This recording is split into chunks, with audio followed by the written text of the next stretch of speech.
because I didn't see my video live. I saw it sort of saved somewhere, which is not a big deal, but I would have liked, to exchange some thoughts with people about it.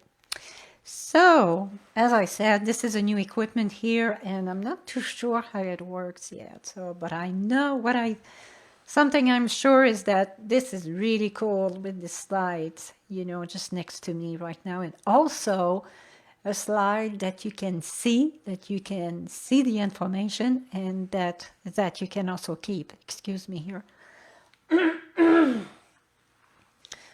So this is a test, but inside my test, I'm still going to resume what I was talking about. Okay, so I'm not just doing this just a test here.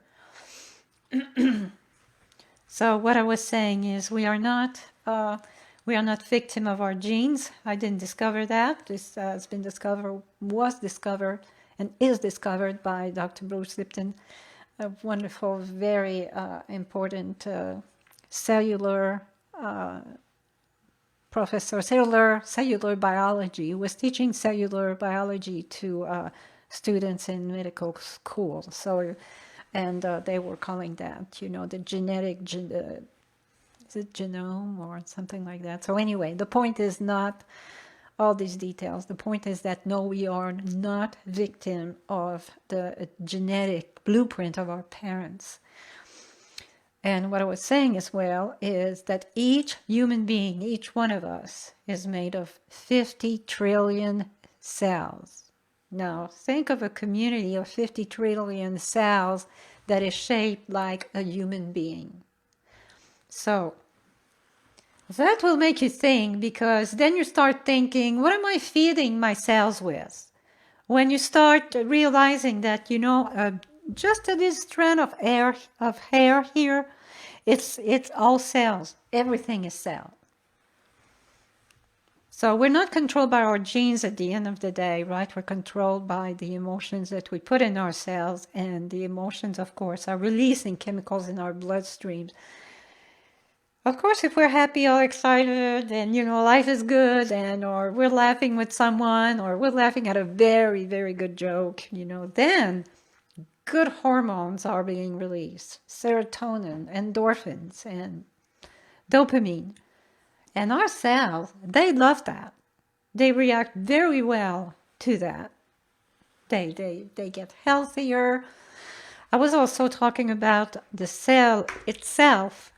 The cell itself has, believe it or not, I was so shocked when I heard that from Dr. Bruce Lipton. Each cell has an immune system, a respiration system, a digestive system, an elimination system, and they communicate between each other. So think about that. Each cell, they communicate with each other.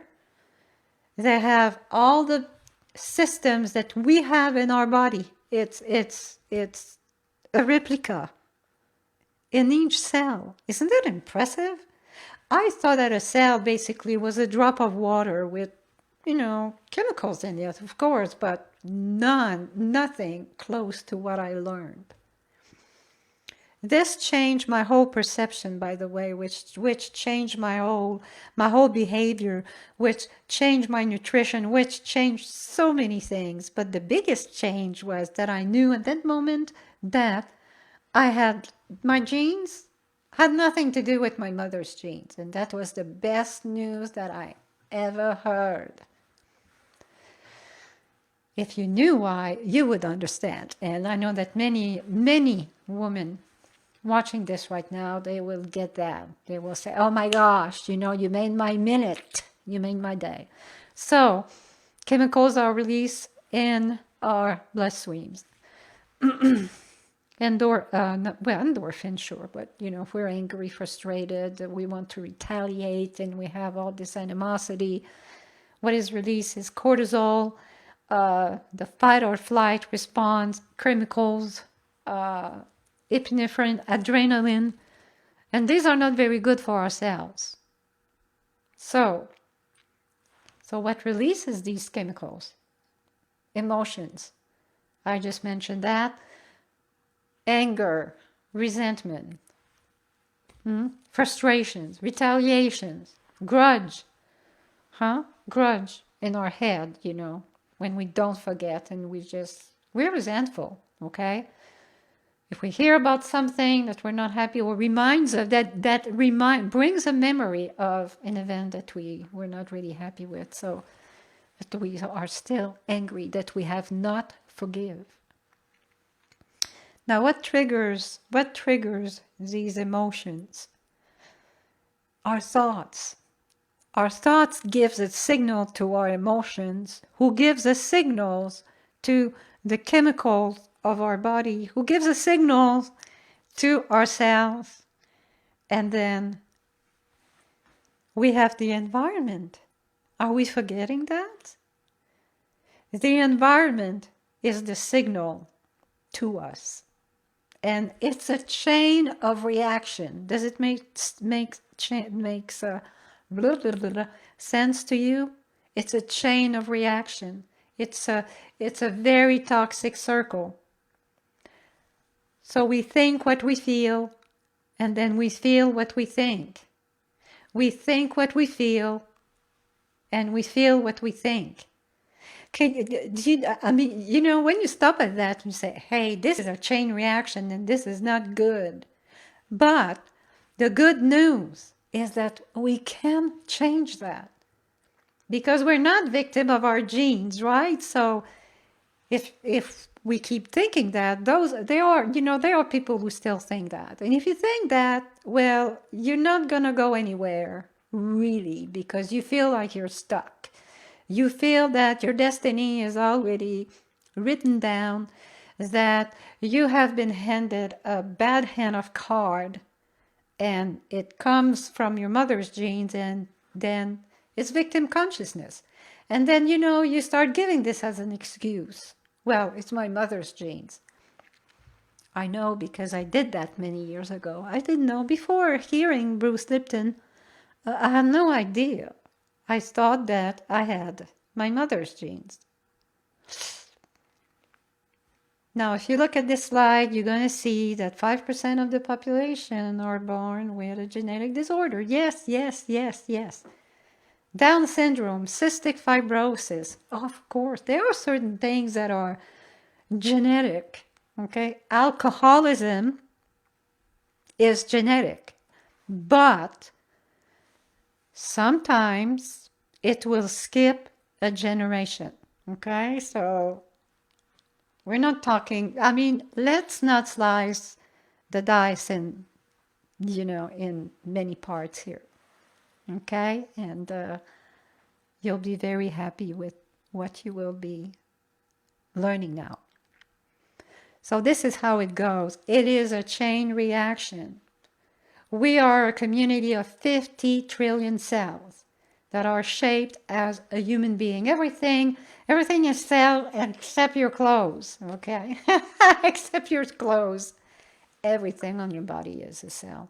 And inside that cell, my friend, is a digestive system, immune system, reproduction system, a communication system.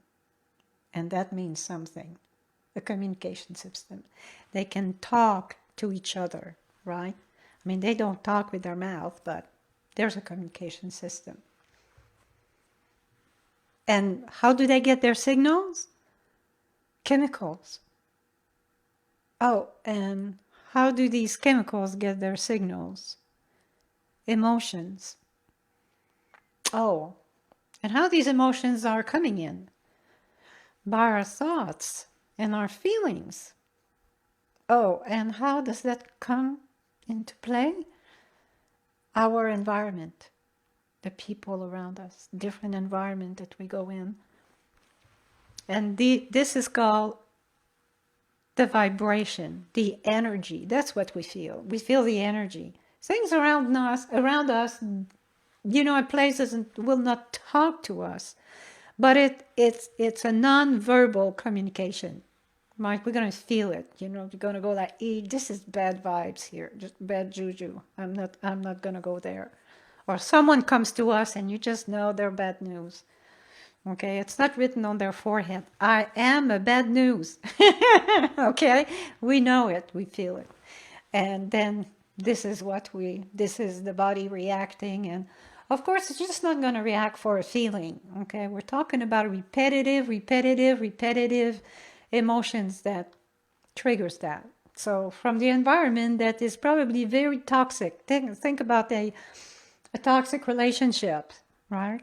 Where there's drugs, where there's alcohol, where there's maybe it's not even there. Maybe it's only abuse. It's psychological abuse. It's it's a couple that unfortunately they're not compatible anymore, but they cannot get along because they're in a process of moving apart.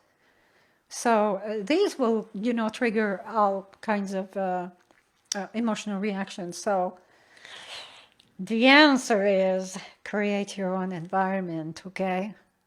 Take decisions, they count, and make choices to turn your life around if really you're not happy and it's not working repetitively, right? If it's not working 90% of the time, I think it's a good signal, right? So I hope this recording did work, and if it did, amen, brother. And if it didn't, we'll make it work next time. Trust Louise. Ciao. Thank you for listening. Thank you for watching. God bless you.